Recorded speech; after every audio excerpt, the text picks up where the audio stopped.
The Sony XM4s are now coming close to their second birthday, which means that the dust has long settled, the opinions have calmed down, so I figured now is the perfect time to do a practical review of these guys, a no BS review. So rather than go into all the nitty gritty features, I'm gonna focus on what makes the XM4s such amazing headphones, but also on what Sony could have genuinely done better and whether or not you should still consider these in 2022. So as always, if you enjoy the content, hit that like button, sub to my channel, let's go. Granted, the Sony XM4s are no longer the flashiest looking headphones in the market. Rather, you have more premium looking headphones like the AirPod Max, for example. But rest assured that hard TPU or plastic build is still the best way to go from a comfort point of view. And this is none of that cheap Alibaba plastic. Sony really made sure that they designed these headphones to last for the years. I can say that because I've had these for quite some time now. So everything, for example, from the top of their headset where you have the plush material staying in form, there's no compression there whatsoever, to also the extendable portion still working as intended. Or if you look at the outer shells on either of the actual AirPods themselves, you'll notice there's just a few scratches from general wear and tear, but no color fading. The paint is still the way it was intended. It just looks just as good as day one, which is always a great thing. Also, you'll notice the inner actual ear pads themselves are so comfortable. Sony really did a good job, but I also appreciate the fact that again, there's been very little compression. They're still just as plush as they were on day one. And if you were to wear these versus a new pair of XM4s, you would hardly be able to tell the difference between which one is the new one versus the old one. Now, there are two major problems with the design of the XM4 headphones. First and foremost, let's talk about the touch capability. So the touch functionality on the XM4s is actually on the outer shell of the right headphone. And honestly, the gestures themselves are quite intuitive, like swiping up for volume or down for volume down, or tap to play and pause and all that stuff. It's really intuitive. The problem is you have way too much surface area that's touch sensitive. So even accidentally touching the right headphone triggers the touch controls with your palm, or let's say you have a fat jawline like mine and your headphones are resting on your neck. If they take contact or touch it, again, you'll trigger the touch controls unintended, and it's just a frequent problem that I've had throughout my time of ownership. It really does become a bit of a nuisance. The second thing that's worth noting, and this isn't really a complaint with just the XM4s but overwears in general, is that because these are closed loop headphones, that means when you actually have them on, they completely seal your ear, both the AirPods themselves, and that produces a lot of heat over time. Particularly if you're exercising or if you have them on for, let's say, over an hour, you're going to notice your ears get really hot, and for some people that can be a very uncomfortable experience. Now, on the bottom left side is where you have your 3.5mm headphone jack. Additionally, you have the power button and a programmable custom button as well. On the other side is where you have your USB-C charging port, which also has an LED indicator to let you know that it is charging. Despite the fact that the XM4s really are a conservative design, there is a whole lot of cool stuff happening at the software level, and most of that can be controlled by using Sony's headphone app, which is available on the App Store or Google's Play Store. Now, you'll find stuff like device settings, system status, and all that cool stuff over here.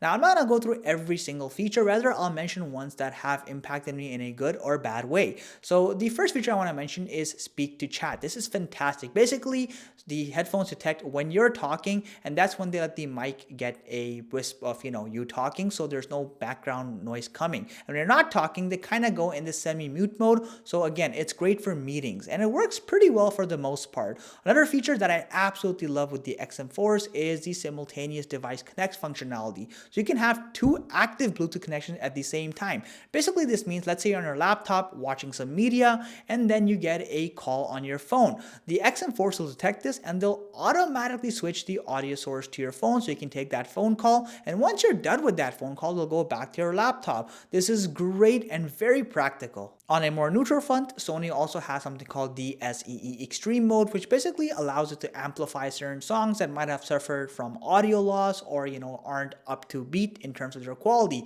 I find that this mode is a hit and miss. Sometimes it does slightly improve the song experience, but most of the times it doesn't really do anything whether you have it on or off. Now, one horribly implemented feature with the XM4s is the adaptive sound control mode. In theory, this is supposed to seamlessly transition between active noise cancelling mode and ambient mode, for example, depending on the environment you're in, but all it really does is just juggle back and forth between the two modes. Sometimes in the span of 2 minutes, it'll change 4 times. It's a nuisance. Honestly, I turned it off practically a couple days after the feature was implemented. It's just horribly implemented. That's all I gotta say about it. On a much lighter note, the Sony XM4s have exceptional sound quality, but in a more general kind of way. So they're really well balanced. So you have enough oomph in the low range to provide you a quality bass experience. The mids and the highs are crisp, clear, and really well calibrated. Now, granted, the XM4s don't really specialize in any one area, so audiophiles may like more aggressive sound types, but again, the general consumer really appreciates just how balanced they are compared to some of the competition.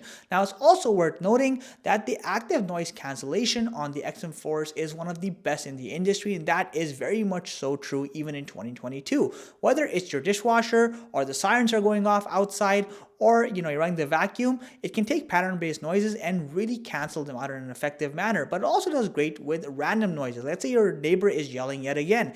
It actually does not care about the frequencies. It filters out all the garbage in a perfect way, which I really appreciate. And other headphones like the AirPod Max actually struggle with non-pattern based sounds, so the active noise cancellation functionality is on point. Now, ambient mode on the other hand isn't all that great in my opinion. While it does amplify external sounds, it also brings in a ton of static, and I found that compared to, again, the AirPods Max, is not as good of an implementation. Next up, let's talk about battery life. So Sony claims you can get up to 30 hours of noise cancellation on and 38 hours of that off, and those numbers are hypothetical at best. In a real world case usage where you're fluctuating the settings, I get about 25 hours on average with a single charge. But again, I tend to turn active noise cancellation on or off, and I also use some of the other software functionalities which we mentioned earlier. Now, yes, it is possible to get over 30 hours if you keep everything off and you're at 50% volume, but those numbers are truly hypothetical. The good news is that the headphones usually charge to 100% in just under 3 hours, so the charging period is relatively quick. Another respectable feature is the fact that Sony uses Bluetooth 5 technology, meaning you can get up to several meters of range if you're away from your audio source. It's very practical. Let's say you leave your phone on your table and you go grab coffee, you'll be happy to know that it'll sustain a stable connection. Also, the mic quality on the XM4s is about as mediocre as every other over-the-air headphones out there, so have a quick listen for yourself. So this is the mic quality on the Sony XM4s. As you can see, it's not the best out there. There's a fair bit of static, but it's sufficient enough to, again, do stuff like phone calls or meetings. But if you really want a high quality experience, I wouldn't use these for anything like podcasts or just getting your voice out there. They're just bare bone essential. At $300 USD, the XM4s provide a exceptional amount of value. So you get great build quality in the form of a high quality hard TPU build that's going to last you for the years to come. Trust me on that one.